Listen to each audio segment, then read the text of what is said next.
আরে মিয়া, আমার কি ছোট লোক মনে হয়? আপনি বাড়ি ঘরের গরম ধাইতেছেন। আরে এরকম তো রান্নাঘর আছে আমার ঢাকা শহরে আর 10টো। দাঁড়ান, ফোন আসছে, কথা বলে নেই। হ্যাঁ হ্যাঁ, হ্যালো বাজান। হ্যাঁ আব্বু কও।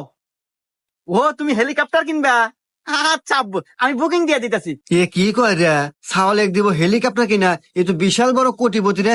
এক যদি মোবাইল দিবার পারি, এবার ঈদ আমাকে জাক জমক কাট পরে। হ্যাঁ আচ্ছা, ঠিক আছে ঠিক আছে।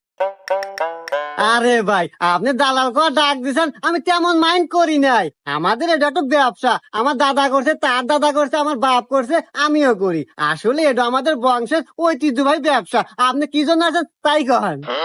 আসলে ভাই, আপনার মতো দালালের কাছে আসা যদিও আমার সাজে না, তারপরে আসলাম বুঝে আপনার ভাবি আল্লাহ খুব শখ করছে গ্রামে এবার একখান কুরবানি দিব, তাই আপনার কাছে আসা। আপনি একটু দেহা শুনে ওই ভালো একটা গলের গরু কিনে দিবেন। তো আসলে ভাই, গ্রামে